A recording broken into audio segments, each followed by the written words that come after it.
This the sheet we have done these questions बेटे. ये पहला हो गया हुआ, दूसरा हो गया हुआ, third one we have done this one, fourth हो चुका है.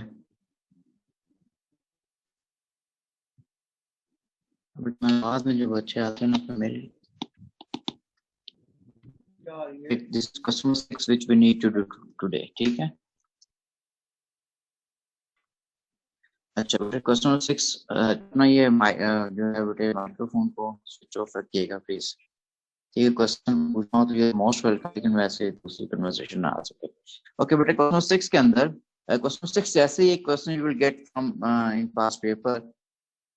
अगर आप देखोगे क्वेश्चन नंबर 6 बेटे ऐसे ही क्वेश्चन रिपीट हुआ हुआ है जून 16 के अंदर. ठीक है. It was if I remember paper 4-2 था क्वेश्चन नंबर 1.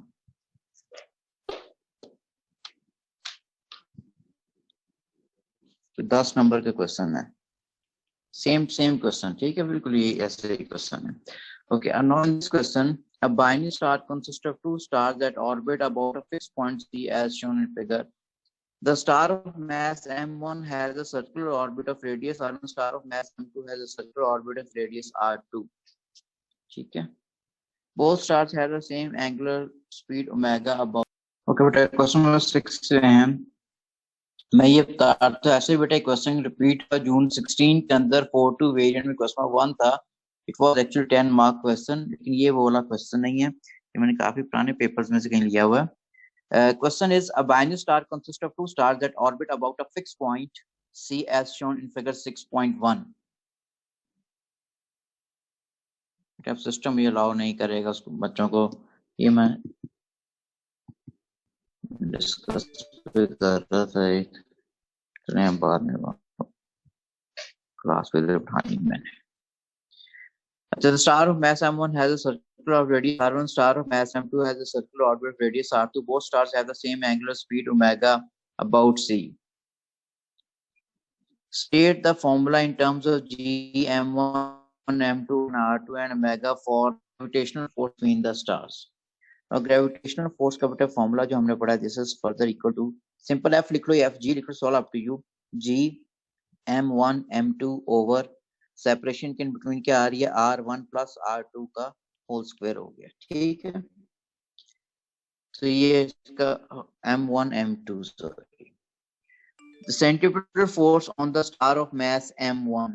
ठीक है. और हमने किन टर्म्स में लिखना है, हमने हमारे पास ये पैरामीटर्स गिवन है जिनको हमने यूज करना है. अब उसके अकॉर्डिंग अगर मैं लिखूं तो इसका मतलब सेंट्रीपिटल फोर्स जो लग रही है this is m1 r1 omega square हो जाएगा. बी पार्ट के अंदर the star orbit about each other in time this one. Calculate the angular speed omega for each star. बेटा angular speed is found by formula omega equals to 2 pi over capital T. Sir 2 is ऐसा पाई 3.14 T. Sir ये आपने इन दोनों के radius add किए हैं sir. किसी जगह पर तो ये मतलब करीब भी होंगे. r2 माइनस r1 भी हो जाएगा अगर ये वाली डायग्राम को देखते हुए दोनों के दरमियान डिस्टेंस. आर क्या हो जाएगा सर जो आवाज समझ नहीं क्या कह रहे हैं. दोनों के दरमियान ऐड अप किए सर. अभी तो हमने r1 प्लस ये r2 बोलो किया भी. हुआ है ना. वो सर जब वो घूम के आ जाएगा तो r2 माइनस r1 हो सकता है उन दोनों के दरमियान बेटा नहीं हो सेपरेशन. सकता. उसने कहा हुआ है क्वेश्चन को और से देखिएगा. नहीं सुन लो. सेपरेशन के दरमियान r2 माइनस r1 हो सकती है जब वो यानी मूव करके हमारे पास आप कह रहे हो जब ये यहाँ पे आ जाते हैं ये वाली. जी सर. ठीक जी है ना. अच्छा हाँ जी. बेटा ये हमारे पास जब एज शोन कह दिया जो सिचुएशन हुई होती है ना उसके अकॉर्डिंगली हमने डायग्राम के अकॉर्डिंगली लेना होता है ना कि हम फर्दर खुद अज्यूम करना शुरू करते हैं ना. अभी जो सेपरेशन दी है हमने उसी को फोकस करना है ना. ठीक सही है. सर. तो r2 माइनस r1 हम इसलिए नहीं लिखेंगे कि जो एज डायग्राम में गिवन हो तो वो उसको हमने फोकस करना होगा. ठीक हो गया. इसलिए ये नहीं बनेगा. अच्छा अब हमारे पास बेटे नेक्स्ट में हमारे पास ओमेगा के फाइंड आउट करना था 2 pi over capital T. Capital T की वैल्यू हमारे पास गिवन है which is 1.26 times 10 to raise पर, इसे अब सॉल्व आप लोगों ने करना है, मेरे पास कोई कैलकुलेटर भी नहीं होना यहाँ पे। तो ये जो भी आंसर आ जाएगा, लेकिन वही आंसर आगे यूज भी होना है। सॉल्व कर दो ताकि sir 4.9866 into 10 power minus 8. 10 to raise पर minus 8 sir, minus 8. 8 minus radian पर सेकंड आ गया, ठीक है। बट नेक्स्ट पार्ट के अंदर शो दैट क्वेश्चन है ratio of the masses of a star is given by this one m1 over m2 equals to r2 over r1। अब show करना है हमने, ठीक है। अब इस स्टार हमारे पास इन दोनों का सेंटर पॉइंट एक जगह आ रहा है, इसके बाद दोनों रिवॉल्व कर रहे हैं अबाउट दिस सेंटर, तो जो सेंट्रीपिटल फोर्स हमारे पास दोनों पे लग रही है दैट इज सेम, ठीक है। सेंट्रीपिटल फोर्स दोनों के ऊपर सेम लग रही है, तो हमारे पास मैं लिख सकता हूँ कि सेंट्रीपिटल फोर्स जो m1 पे लग रही है उतनी ही सेंट्रीपिटल फोर्स m2 पे लग रही है, क्योंकि सेंटर पॉइंट एक और, ठीक है। तो हमारे पास दोनों पे सेंट्रीपिटल फोर्स सेम है, तो मैंने ये लिख दिया FC, यानी ऑन m1 लगेगी बेटे वही सेंट्रीपिटल फोर्स है, दिस इज ऑन m2। अब चार बच्चे बैठे हैं, कैसे इन पढ़ लिया हूँ, डिस्कनेक्ट करने पड़ती है हर चीज पर। एक मिनट बेटे, कॉन्फ्रेंस में मैसेज भी करते जा रहे हैं, अब 3-4 मिनट के बाद ये वो आने देता है।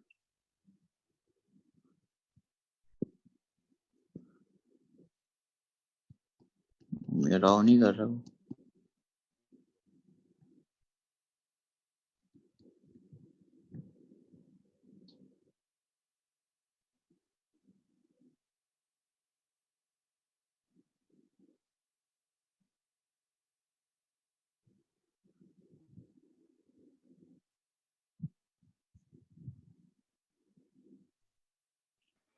अस्सलाम सर। वालेकुम सलाम बेटा। स्टार्ट कर दी कि मैं लेट हो गया? बहुत लेट हो गया, मैं डिस्कनेक्ट करना पड़ता है बेटे फिर। अच्छा,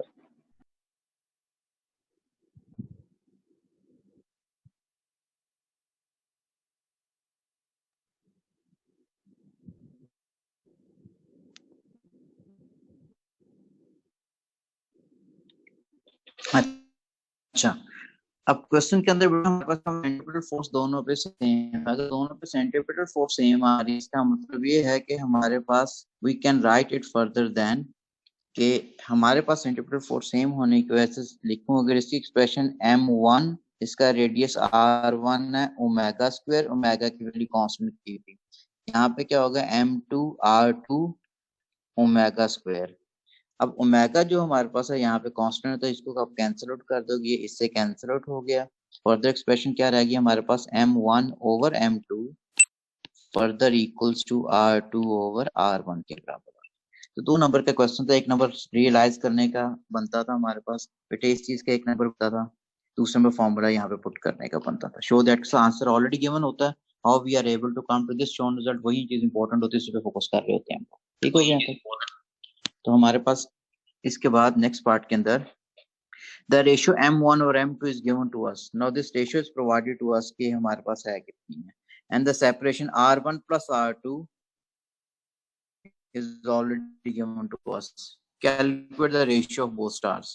अच्छा, अब इसको करने के लिए हमारे पीछे जो ये रिलेशनशिप आया m1 और m2 equals to r2 over r1, अब ये जो हमारे पास पैरामीटर्स गिवन है यहाँ पे, अगर मैं यहीं पे देखूं तो ये हमारे पास r1 प्लस r2 की वैल्यू गिवन है which is 3.2 times 10 to raise पर 11। तो बेटे यहाँ से चाहे r2 को सब्जेक्ट बना दो या r1 को सब्जेक्ट बना दो, सपोज मैंने अगर r2 को सब्जेक्ट बनाऊं तो हो जाएगा 3.2 टाइम्स 10 टू रेस पर 11 माइनस r1। अब ये वाली वैल्यू m1 और m2 और r2 की वैल्यू मैं ऊपर वाली एक्सप्रेशन में पुट करूं, यानी ये रिलेशनशिप मुझे गिवन था बेटे r2 ओवर r1, इसी के अंदर पुट करूं। अब हमारे पास m2 ओवर m1 किसके बराबर हो गया, दिस इज प्रोवाइडेड वाज 3.0 हो गया। r2 किसके बराबर है, this is 3.2 times 10 to raise पर 11 माइनस r1 ओवर r1। अब r1 को अगर सब्जेक्ट बनाते हो हमारे पास क्या हो जाएगा 4r1 हो जाएगा ना, ये 3r1 equals to 3.2 times 10 to raise पर 11 माइनस r1 के बराबर हो गया। तो बेटा r1 4 के बराबर हो गया, r1 किस बराबर हो गया 3.2 टाइम्स 10 टू रेज 11 ओवर 4, 8 4 32 होता है, 8.0 टाइम्स 10 टू रेज पर 10 हो जाएगा। अब ये वैल्यू r1 क्या पुट कर दोगे इस ऊपर वाली एक्सप्रेशन के अंदर, ठीक है, इस एक्सप्रेशन के अंदर अगर इस एक्सप्रेशन में पुट करें तो हमारे पास फर्दर फिर R2 किसके बराबर हो जाएगा, R2 बेटे 3.2 times 10 to raise 11 minus 8.0 times 10 to raise पर 10। इनको अब करते हो तो हमारे पास ये बनना चाहिए 2.4 टाइम्स 10 टू रेज पर 11, ये वैल्यू आ गई R2 और R1, ठीक है ना। अच्छा, उसके बाद नेक्स्ट पार्ट में उसने कहा हुआ by equating the expression you have given in A and using data in B and C determine the mass of the one of the star। अब जो A में हमने एक्सप्रेशन दी थी बेटे वो ये दो एक्सप्रेशंस हैं, A में हमने ये दो एक्सप्रेशंस ली हुई हैं, उसने कहा इन दोनों को आप इक्वेट कर दें, इसको मतलब gravitational force is providing centripetal force, ठीक है ना, उसको इक्वेट कर दें। अगर मैं इनको इक्वेट कर दूं जिस तरह उसने कहा हुआ तो I can write this is G m1 m2 over r1 plus r2 का whole square equals to m1 r1 omega square. मैथ m1 तो वैसे कैंसिल आउट हो गया। m2 को अगर मैं सब्जेक्ट बना लूं जिसमें उसने कहा कि आपने यही वैल्यू निकालनी है, मैथ निकालना है r1 प्लस r2 का whole square omega square over g।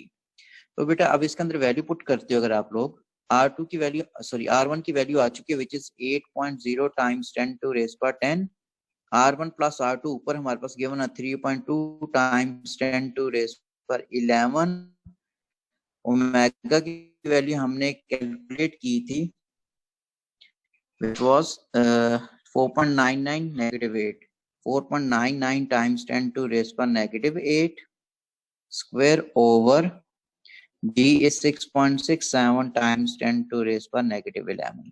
और इसको अगर आप सॉल्व करते हो तो आपका मैथ आ जाएगा, अब जो भी आएगा, ठीक है, ये आप इसे कैलकुलेट कर लें।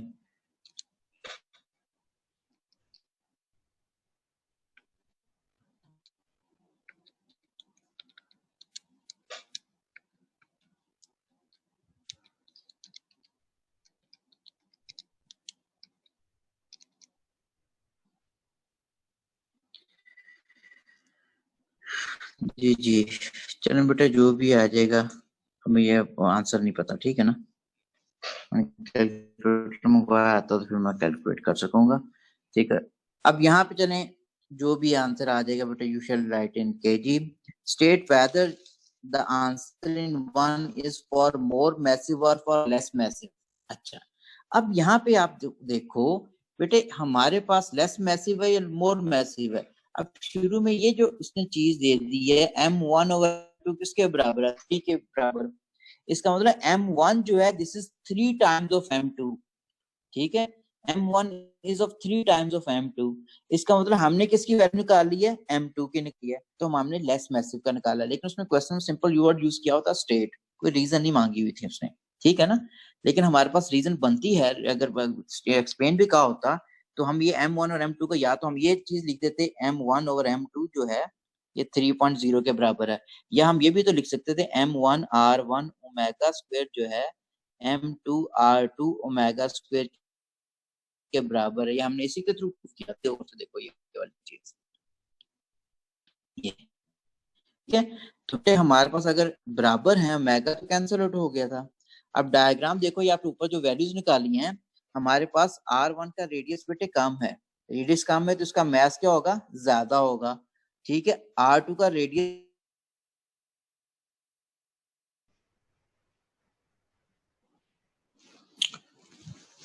अच्छा सॉरी बच्चों, लेट स्टार्ट करते हैं फिर दोबारा।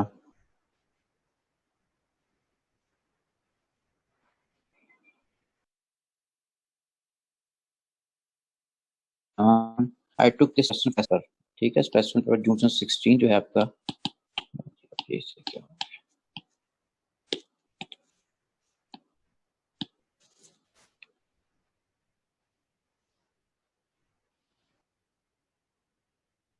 चलो बेटा ये हमारे पास है, मोस्ट प्रोबेबली आपको शेयर होगी।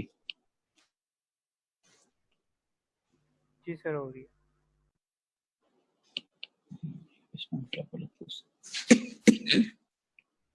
Okay, question 7 के अंदर I took this specimen paper June 2016 paper. June 2016 में से क्वेश्चन लिया बेटे। On figure 7.1 draw lines to represent the gravitational field outside an isolated uniform sphere outside. इस सिलेबस में मैंने कहा था है भी आउटसाइड है। ठीक है, अब इसके ऊपर हमारे पास अगर आइसोलेटेड स्फीयर है, इसका मतलब कोई फोर्स नहीं लग रही इस पर, क्योंकि अगर फोर्स नहीं लग रही तो हम कोई लाइंस ड्रॉ करें तो ये वाली बनेंगी इसके ऊपर।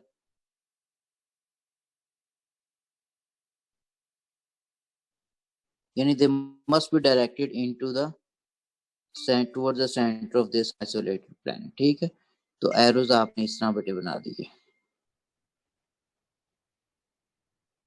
यानी it is actually 90 degree to the surface. ये बस ये शो कर दो साथ। ठीक है, उसके बाद a second sphere has the same mass is same. ठीक है, but smaller radius। Just what difference if any there is between the pattern of the field lines for the two spheres? बेटे पैटर्न क्या रहेगा? It will remain non uniform. अभी भी non uniform, बाद में भी क्या रहना है? Non uniform. ठीक है, लेकिन फील्ड लाइन क्या हो जाएंगे? करीब करीब आ जाएंगे, क्योंकि ग्रेविटेशनल फील्ड स्ट्रेंथ का फॉर्मूला होता है GM ओवर R का स्क्वायर। अब R की वैल्यू अगर कम हो गई है, मैथ्स उसने कह दिया कांस्टेंट है, तो इसमें G की वैल्यू ज्यादा हो जाएगी। अगर G की वैल्यू ज्यादा होगी, इसका आउटसाइड की बात हो रही है, इनसाइड नहीं।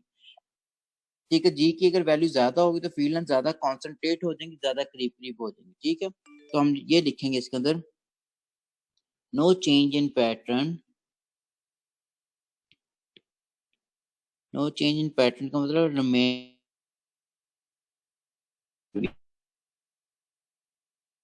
Uniform, but field lines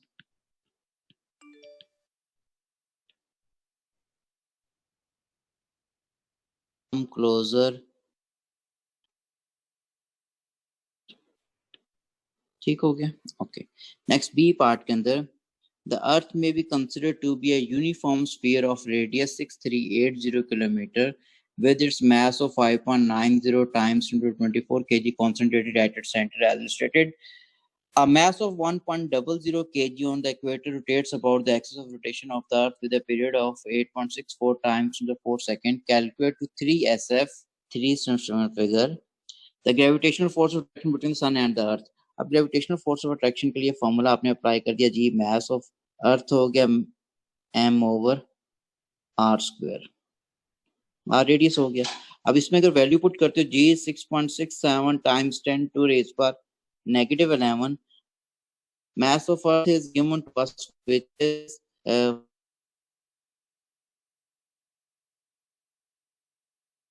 4, and small mass is also provided to us which is 1.00, the separation between them which is equal to the radius, and this is given at the top, just see it 6 8 will be 380 kilo है, तो time 3 square कर दिया।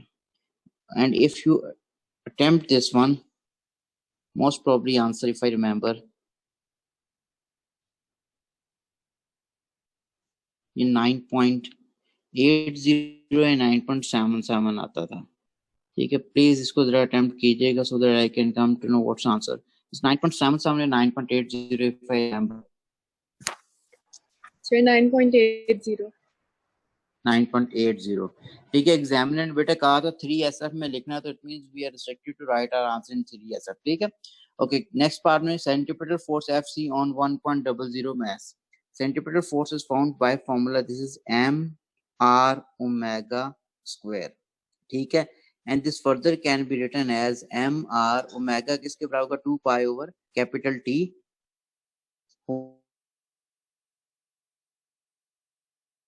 0.14। बेटा math square, math की value हमारे पास है 1.00, फिर ये सब में आर की वैल्यू है 6380 टाइम्स 10 टू रेज पर 3 किलो था ना, उसको ये कर लिया over time period is 8.64 times 10 to raise पर 4 का स्क्वायर।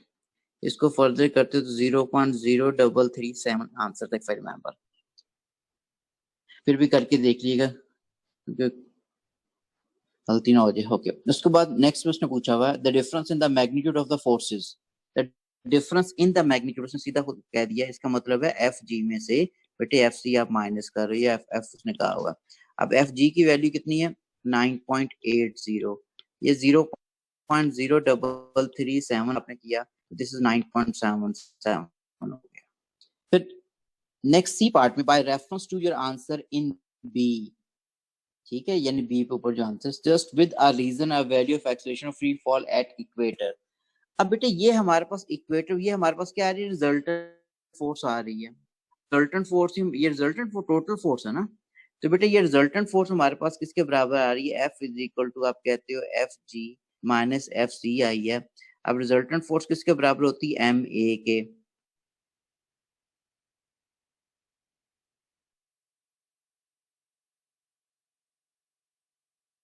ना 1.00 है, तो एक्सलेशन की वैल्यू क्या आ जाएगी 9.77 मीटर्स पर second square.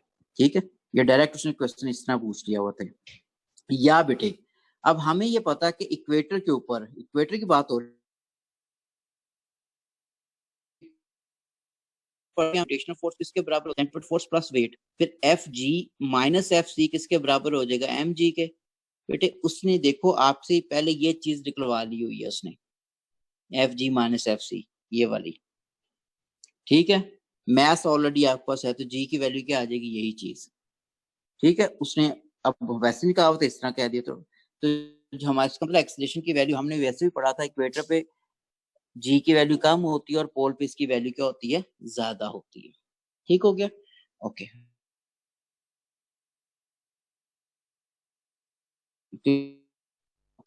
Next question, question number 8 के अंदर फिगर एक्चुअली 8.1 84.1 लिखा गया है। 8.1 shows part of the orbit of the satellite around the Earth. The mass of the Earth is given to us 6.00 times 10 to 24 kg. Gravitation of the same as that of point mass situated at the center. On figure 8.1, show by means of an arrow the direction of the gravitational force on the satellite. Direction of gravitational force. बेटे हमारे पास ये होगी toward centre, यानी इस तरह आपने इसको बनाना है कि एग्जामिनर बेटे अगर इसको एक्सटेंड करे ना तो अर्थ के सेंटर में से पास करके जानी चाहिए, कहने का मतलब ये है। ठीक है,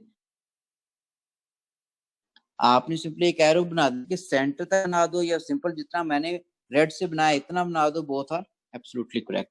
फिर कह रहा है explain why the satellite does not move in the direction of gravitational force. वो कहता है इसी पाथ में अर्थ की तरफ आके क्यों नहीं हिट करता। इसका मतलब हम जो फोर्स अप्लाई कर रहे हैं, ग्रेविटेशनल फोर्स अप्लाई अप्लाई हो रही है, ठीक है, वो हमारे पास उसकी वेलोसिटी को चेंज करती जा रही है, जिसकी वजह से सेंट्रीपिटल फोर्स का कॉन्सेप्ट आता जा रहा है। तो यहाँ पे हम ये लिखते जाएंगे कि ग्रेविटेशनल फोर्स जो है changes the momentum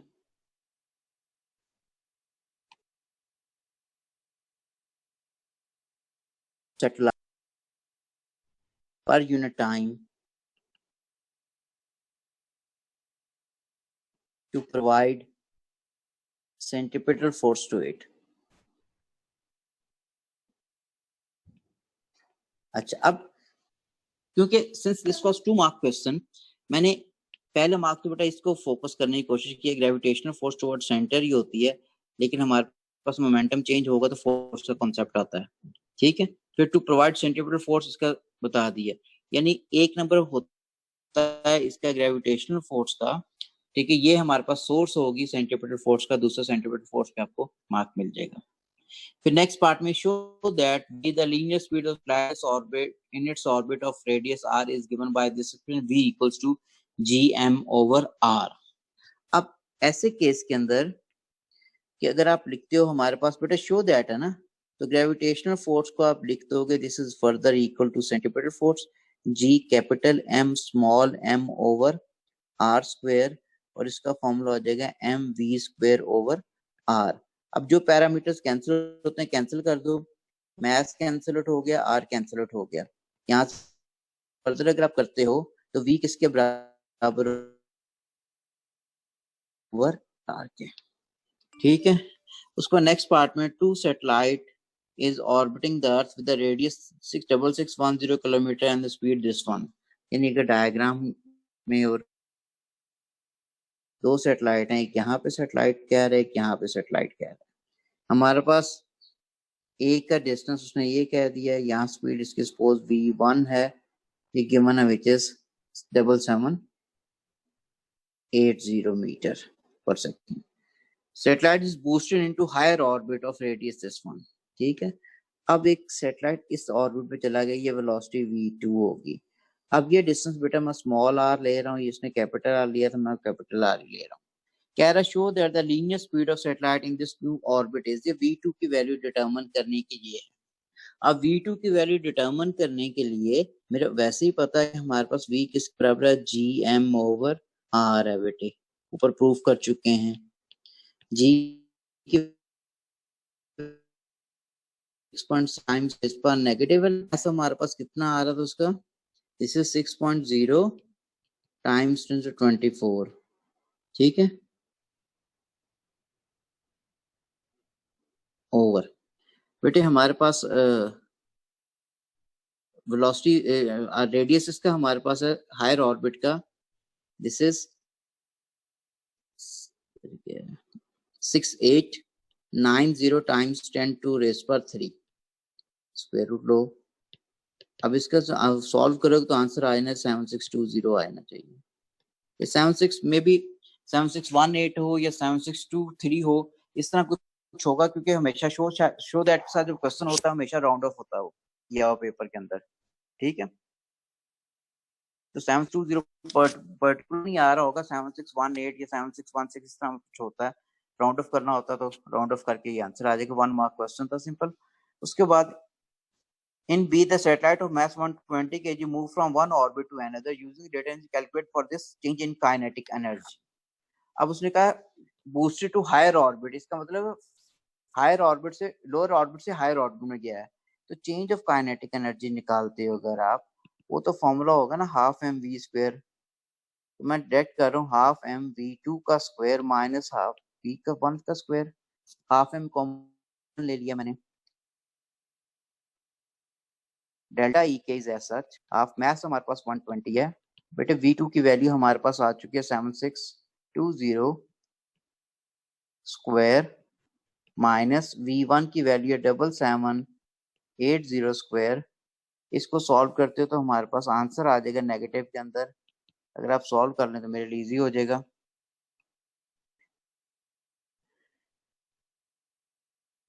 चलें जो भी आंसर आ जाएगा ठीक है, क्योंकि आप भी बड़ा लेट में आंसर बताते हो फिर। ओके, ग्रेविटेशनल पोटेंशियल एनर्जी बेटे, ग्रेविटेशनल पोटेंशियल एनर्जी हमारे पास क्या फॉर्मूला अप्लाई करोगे, डेल्टा ई पी, हायर में से लोअर ऑर्बिट को माइनस करना ना, हमने फॉर्मूला क्या पढ़ा, minus G capital M small M over small R. Diagram देखो जो मैंने G capital M small M over capital R. So if you take further G M को कॉमन ले लो, inside the bracket we are left with 1 over capital R minus 1 over small r। तो बेटे अब इसके अंदर वैल्यू पुट कर दो, G is 6.67 times 10 to raise पर negative 11, mass of earth की वैल्यू गिवन है 0 times पर 24, हमारे पास mass of satellite is 120 over 1 over capital R की वैल्यू हमारे पास है which is 6610 times 10 to raise पर 3, और स्मॉल आर की वैल्यू है हमारे पास 6890। इसको आप सॉल्व करोगे आंसर बेटे पॉजिटिव में आ रहा होगा, जो भी आता है। ठीक है, नेक्स्ट पार्ट में टोटल एनर्जी निकालनी। Total energy is always sum of kinetic and potential. ठीक है, और चेंज ऑफ टोटल एनर्जी का होता, तो change of total energy this is kinetic energy में चेंज जो आएगी प्लस पोटेंशियल एनर्जी में जो चेंज आएगी। बेटे काइनेटिक एनर्जी का आंसर माइनस था, इसका आंसर आ रहा था, इसको सॉल्व करोगे तो फाइनल आंसर आपका माइनस के अंदर आएगा, नेगेटिव के अंदर। ठीक है, फाइनल आंसर नेगेटिव में आ रहा है। अब हमारे पास फर्दर में पूछ रहा है state whether this change in total energy increase और डिक्रीज। अब ये हमारे पास क्योंकि फाइनल आंसर हमारा नेगेटिव में आ रहा है तो वो इंडिकेट करेगा कि ये डिक्रीज कर रहा है। अगर पॉजिटिव में आता तो इंक्रीज करेगा, लेकिन आई रिमेम्बर इसका आंसर नेगेटिव में आता था। ठीक है, तो हमारे पास हम आंसर लिखेंगे decrease due to negative sign with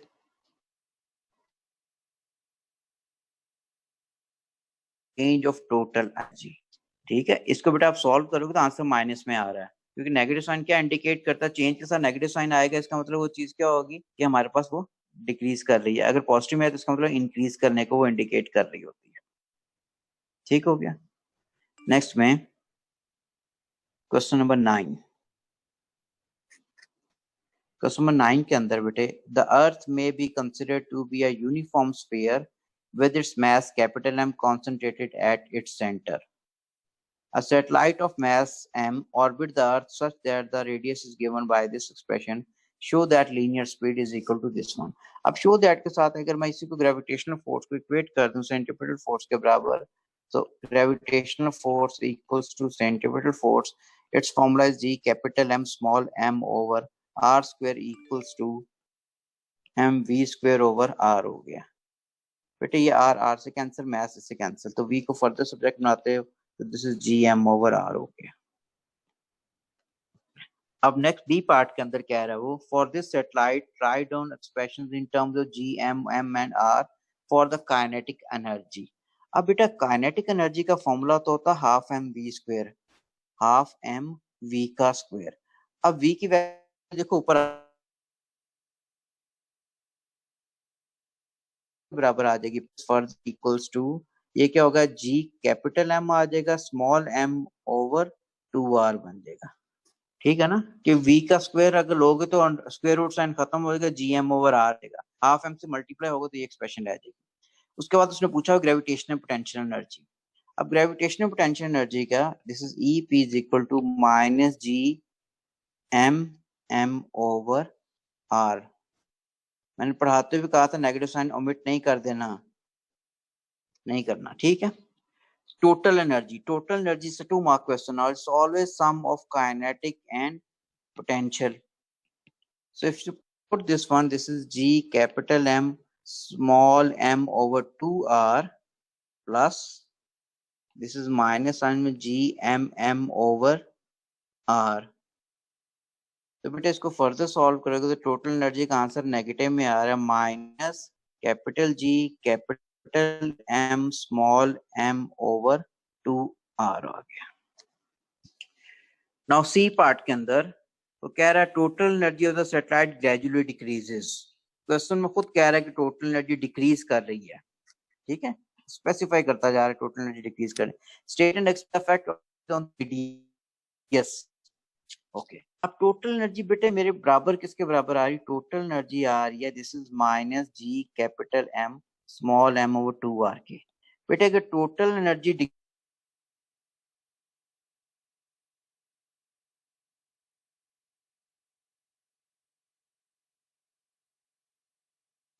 इसका मतलब यही बनता है ना टोटल करेगी,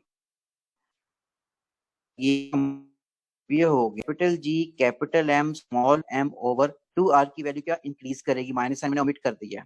अगर ये इंक्रीज करेगी तो r क्या हो जाएगा, कम हो गया, तो रेडियस हमारे पास कम हो जाएगा। ठीक है, अगर टोटल एनर्जी हमारे पास डिक्रीज कर जाएगी तो। उसके बाद नेक्स्ट में the speed of the satellite. बेटे स्पीड ऑफ सैटेलाइट हमारे पास फॉर्मूला किसके बराबर है, speed of satellite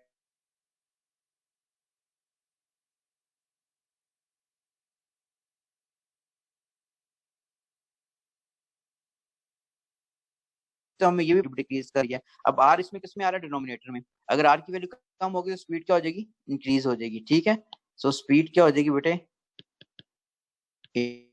it will increase. Got it. Okay, next question के अंदर okay this is last question. बेटा क्वेश्चन है a rocket is launch from the surface of earth figure 10.1 gives the data of the speed of the rocket at two heights, h1 and h2, which are shown here. Speeds be given है after the rocket has been switched off. If this is ठीक है, अर्थ consider कर ली हमने, एक ये orbit हो गया, ये वाला ऑर्बिट हो गया.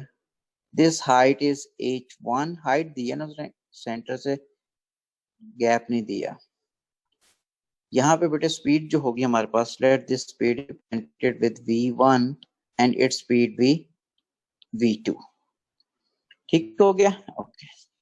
उसके बाद उसने कहा हुआ है radius of earth is given to us which is small capital R. ठीक. अब उसके बाद वो कह रहा है the mass m is constant at its center. Write down expression in terms of g m1 h2 and for the change in potential energy. अब थोड़ा मैं डायरेक्ट ही करूंगा. चेंज इन पोटेंशियल एनर्जी के लिए फॉर्मूला क्या, कैपिटल एम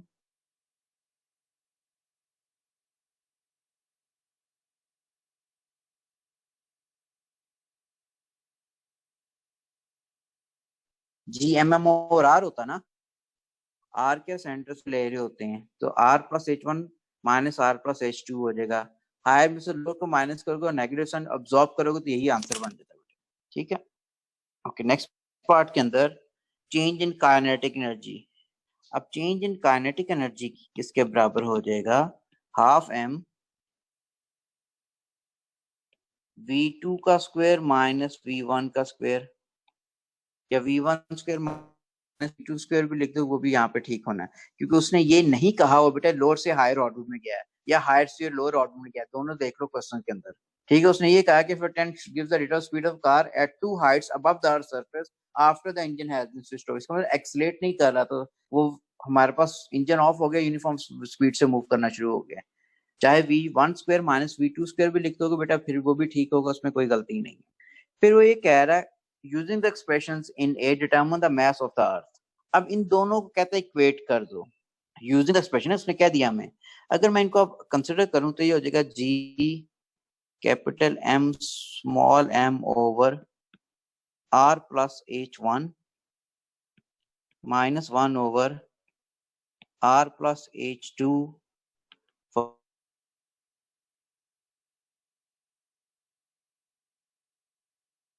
टू का square. ये maths cancel हो गया. ठीक है. अब इसमें वैल्यूज पुट कर दो बेटे. जी की वैल्यू होती है 6.67 टाइम्स 10 टू रेस पर नेगेटिव 11. मैथ्स हमने डिटरमिन करना है 1 ओवर आर की वैल्यू गिवन थी हमारे पास विच इज 6.38, तो मैंने लिखा 6.38. एच वन की हाइट हमारे पास 19.9 है टाइम्स 10 टू 6 मैंने कॉमन ले लिया.